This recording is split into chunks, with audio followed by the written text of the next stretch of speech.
Hey everybody, welcome back to the channel. I'm Zach Kennedy, home marketing specialist and realtor with eXp Realty in Birmingham, Alabama, and we're live right now on YouTube and Facebook because there was some pretty significant news that came out over the holiday week. Let's see who broke this. It was Channel 6, WBRC here in Birmingham, broke the news that there was Congress passed the omnibus spending package at the end of the month in December of 2022, and it was $1 trillion. It was a huge amount of money, and as things typically go in politics nowadays, we found out what was in the bill after it was passed. Well, there was a significant amount of money, $30 million to be exact, included in that omnibus spending package that will directly affect Birmingham. Specifically, it was $30 million earmarked for a project called the Northern Beltline, which is a project that started in 2014, ran out of money by 2016. What the Northern Beltline is going to do is much like I-459 on the south side of Birmingham, which connects Bessemer south all the way up to the Trussville area. This is going to be the Northern Beltline that's going to connect that and create a full bypass of the city of Birmingham. This has been in the works for a long time. It just needs funding, really. There's been pushback. There are opponents to the creation of the Northern Beltline. And so, they were happy to see it shut down in 2016. But there are good points made by both sides. We're going to kind of get into that right now. And so I'm going to go ahead and share my screen and share with you guys the news that broke and how it could possibly affect us here in Birmingham. So, share my screen. So, credit to Lauren Harkson with WBRC Channel 6 here in Birmingham that broke this story on New Year's Eve at 9 p.m. So great job, Lauren, staying on top of this. So with the $30 million that was included in that federal spending bill that was passed by Congress, that raises the total funds for the Northern Beltline creation to nearly $500 million. So $489 million is currently set aside for the completion of the Northern Beltline.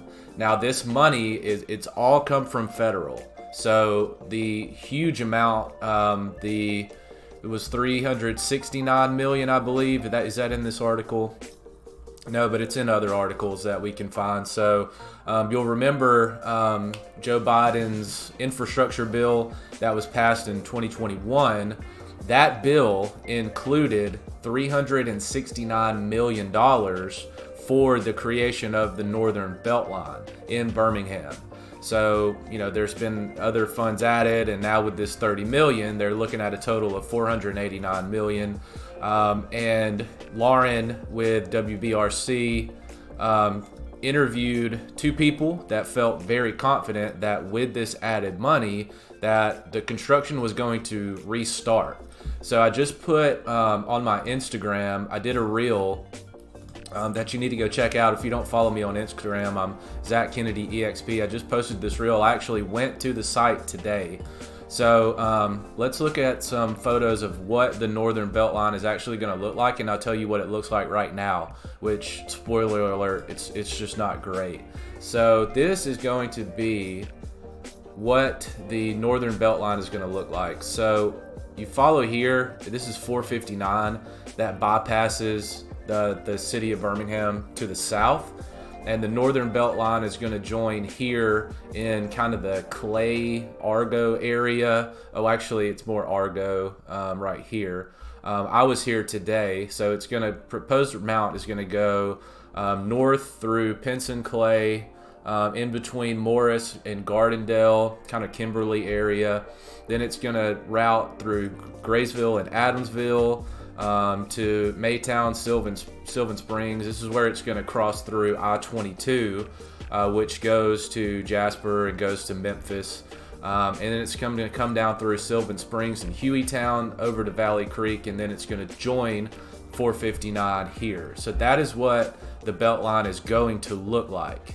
What has been completed thus far, I say completed hesitantly, is this little piece between Highway 75 and 79 north of the Pinson area.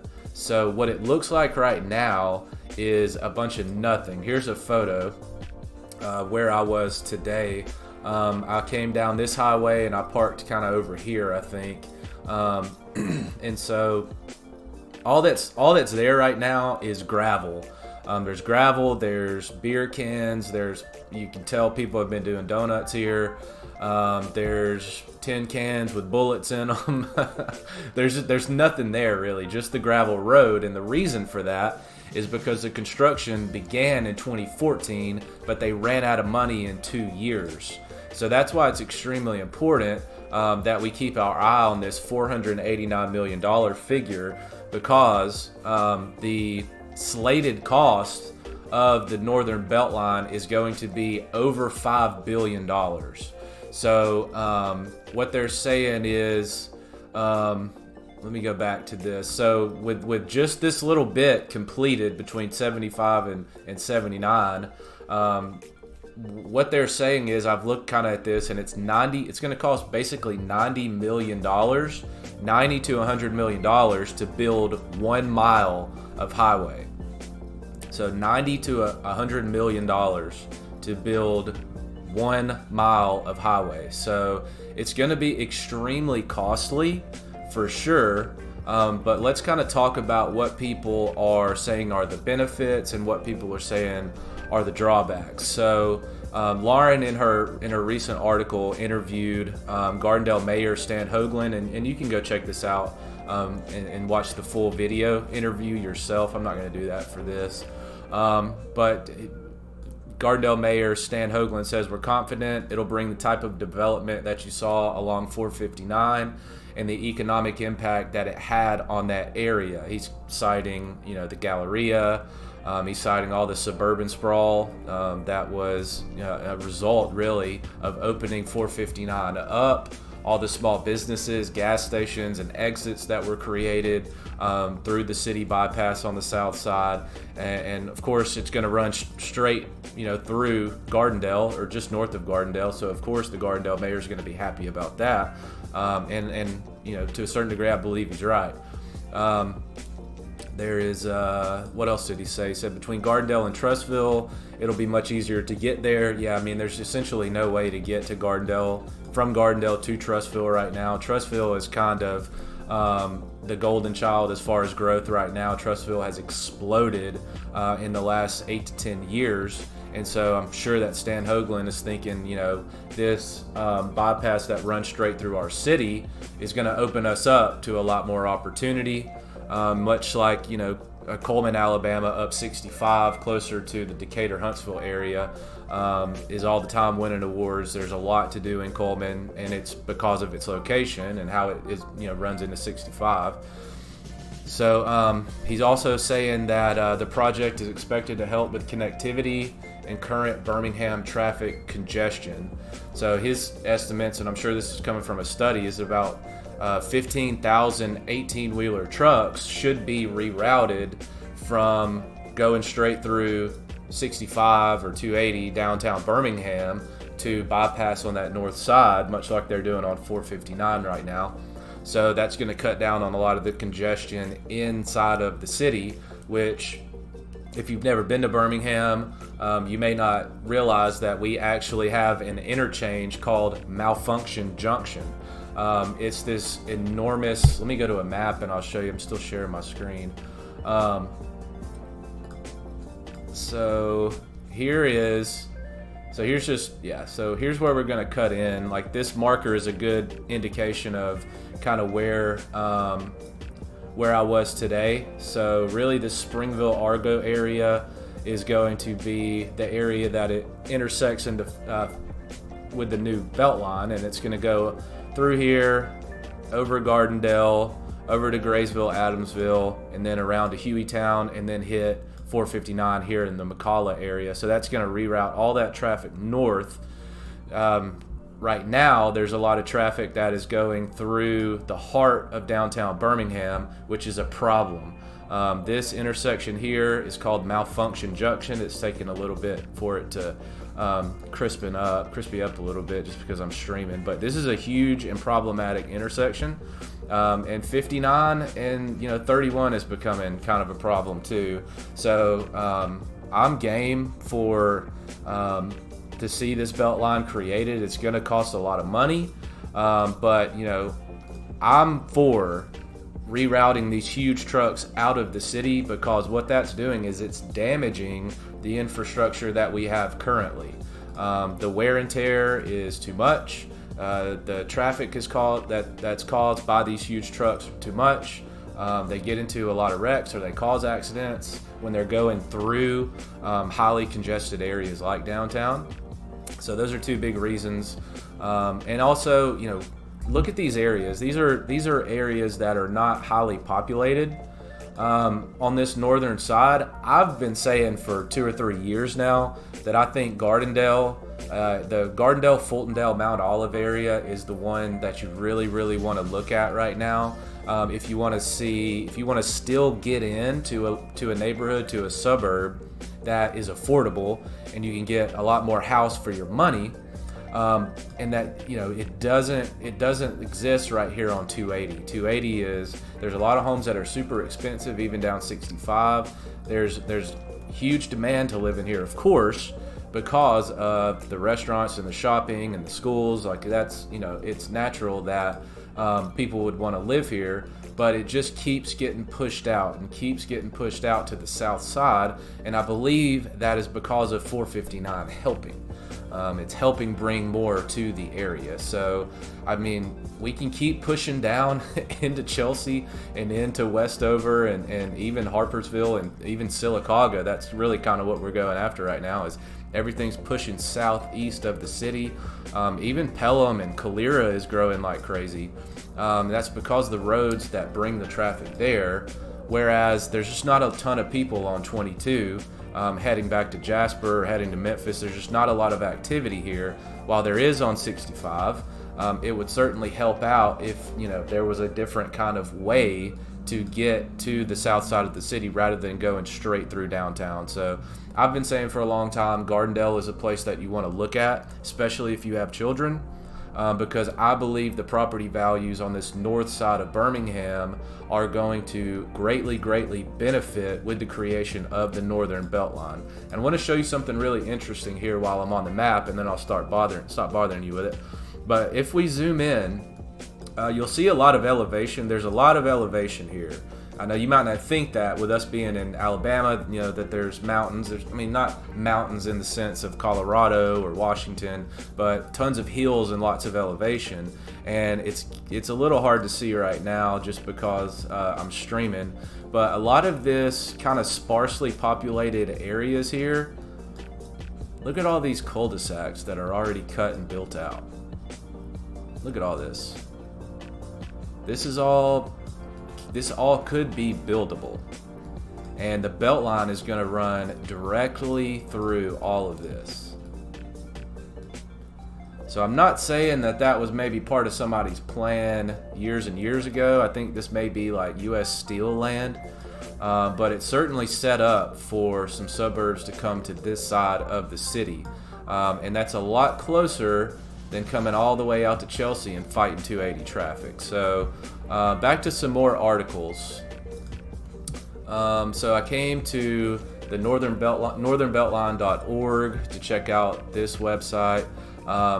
Just to be clear, I'm citing these articles and I'm citing this recent development, but we haven't gotten any announcement from ALDOT or the Alabama Department of Transportation about, with the new funds that have been made available, are there any plans to restart the construction? Because it's just it died in 2 years and it's just been sitting abandoned since 2016 in that area between Highway 75 and 79, and there's nothing going on. So are we going to get some kind of announcement with this funding that has been made available?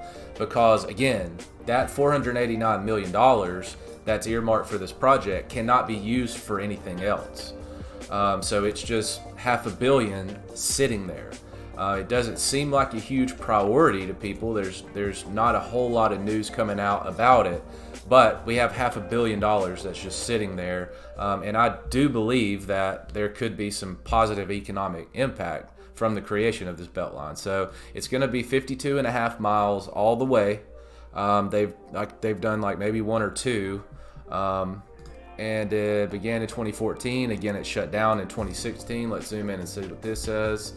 So University of Alabama, the Center for Business and Economic Research, they say that the Northern Beltline will create nearly 700,000 new jobs during the construction phase and nearly 21,000 new jobs each year after construction is complete. The total economic impact of the Northern Beltline is expected to be $7 billion during construction and more than $2 billion each year after it's built. They do believe that the tax base will be expanded by growth around the Northern Beltline and its 15 exits. Again, that tax base could be growing from new homes, new apartment buildings that are going to be built along that beltway.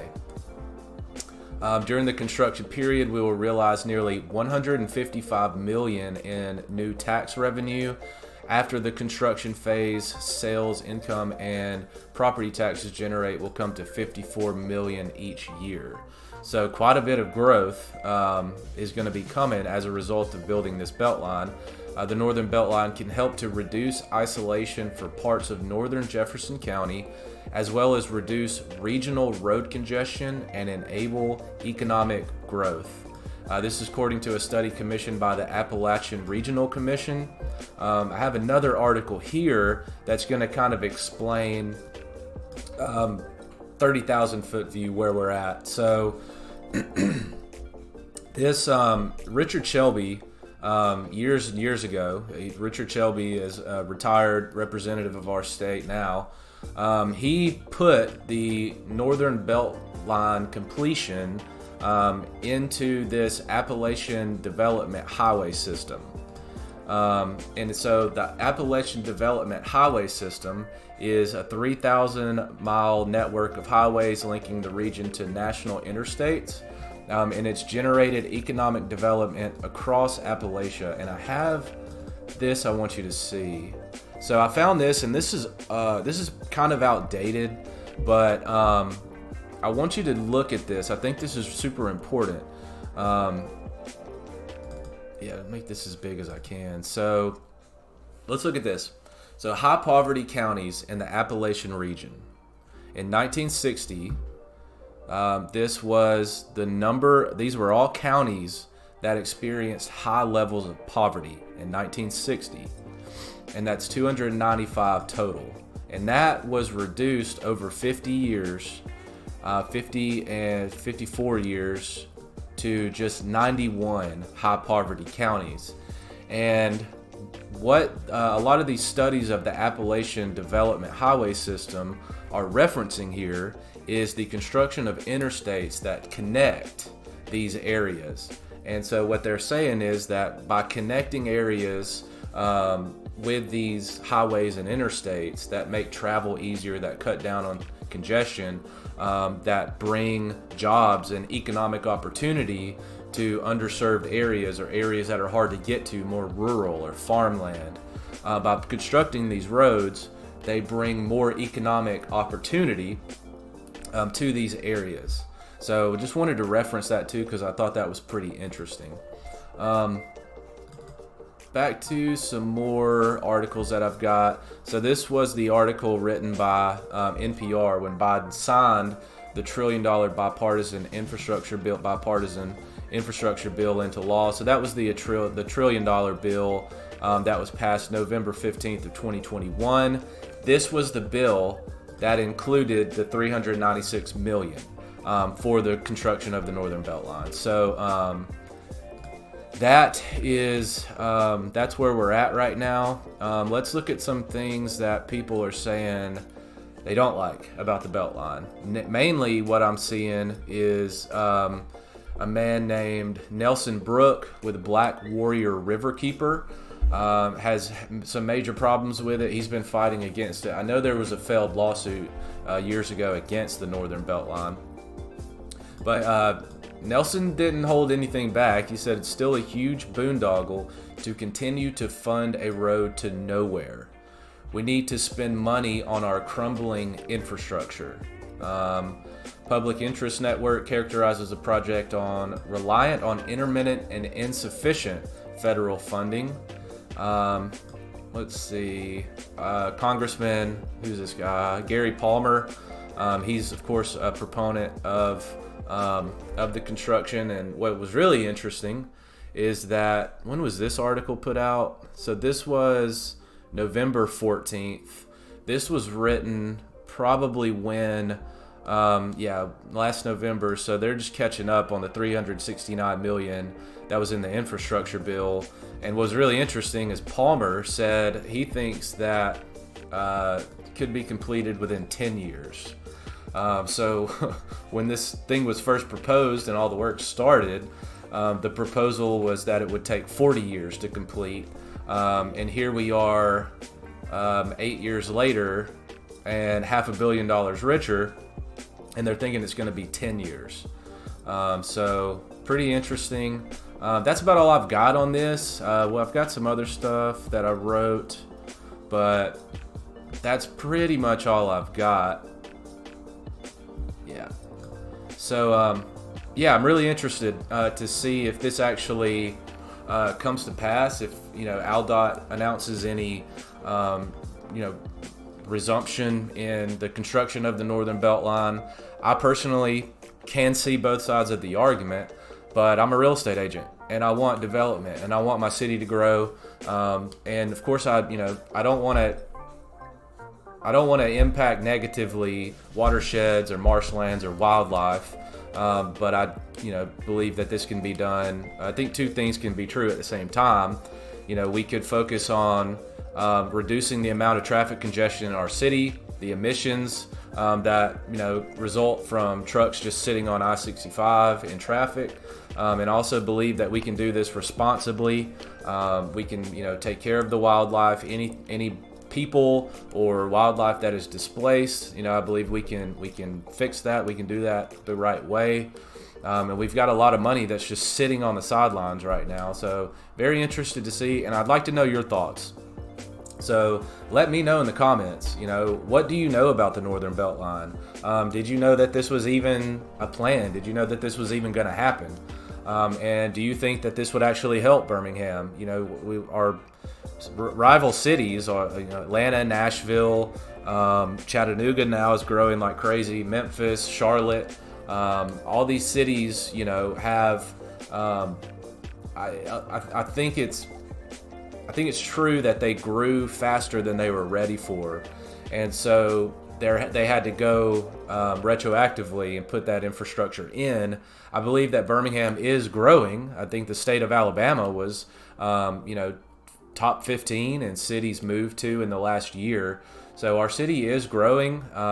Suburbia is sprawling out. It's just everything is starting to go down south of the city. Chelsea, Pelham, Alabaster, Helena, McCalla, all these places kind of going away. And I think that really coincides with 459 existing.